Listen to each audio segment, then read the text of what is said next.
សូមអរគុណចំពោះការចោទជាសំណួរមកកាន់ channel CAMBO Natural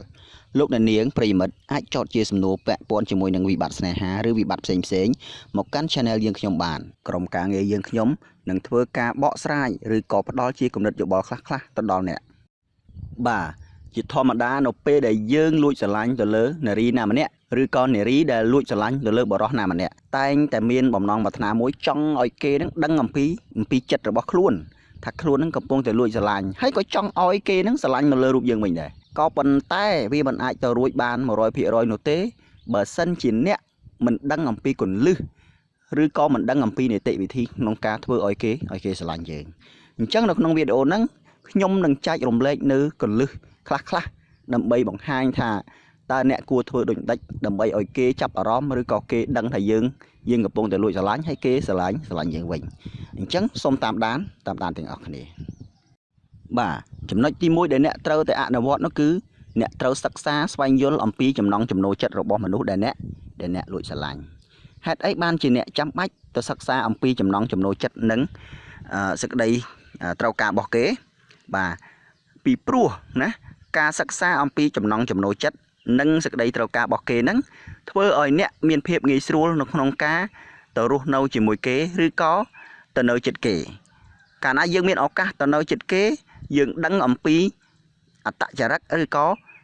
ដឹងអំពីចំណង់ចំណូលចិត្តរបស់គេអ្នកអាចធ្វើអិរិយាបថឬក៏រៀបចំអ្វីមួយដែលត្រូវជាមួយនឹងចិត្តគេ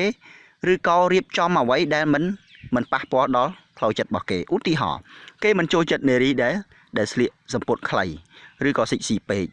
អ្នកអាចរៀបចំជាមុនអ្នកអាចស្លៀកពាក់ឲ្យបានសមរម្យកុំឲ្យសិចស៊ីហួសកម្រិតពេកធ្វើបែបនេះអាចធ្វើឲ្យគេមើលមកលើរូបយើងហើយគេវាយតម្លៃថាយើងជានារីម្នាក់ដែលស្ថិតនៅក្នុងបេះដូងគេ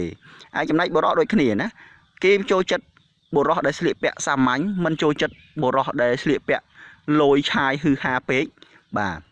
អញ្ចឹងយើងជាបុរសយើងគួរតែស្លៀកពាក់តម្រូវទៅតាម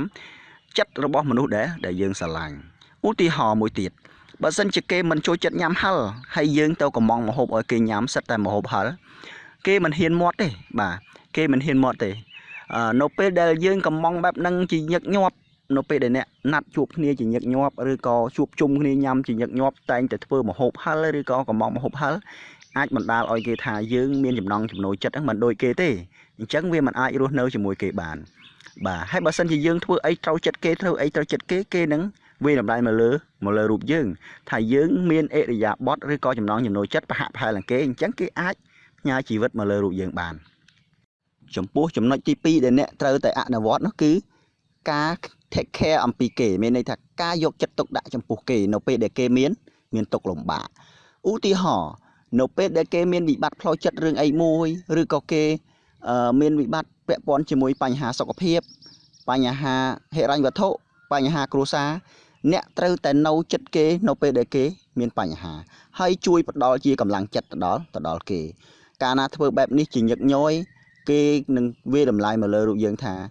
យើងជាមនុស្សមានការយកចិត្តទុកដាក់ចំពោះគេហើយគេនឹងដឹងថាយើងច្បាស់ជាមានកូនចិត្តឬក៏មានគំនិតលួចស្រឡាញ់គេ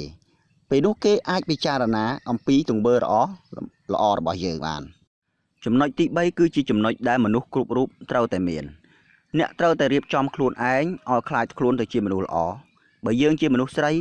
មិនត្រូវដើរខូចខ្លួនផ្ដេសផ្ដាសមិនត្រូវធ្វើជាមនុស្សស្រីដែលបង្ហាញអំពីភាពមិនសមរម្យជានារីខ្មែររបស់យើងហើយបុរសមិនត្រូវដើរប្រើប្រាស់គ្រឿងញៀនឬក៏ដើរផឹកស៊ីឡូឡាអត់មានពេលធ្វើការអត់ដែរចូលសាលារៀនអាហ្នឹងទោះបីយើងមានចំណុចអាពីរខាងដើមហ្នឹងក៏គេមិនស្រឡាញ់យើងដែរបើសិនជាយើងមិនមែនជាមនុស្សល្អហើយបើយើងមានប្រវត្តិធ្លាប់ជាប់ទោសធ្លាប់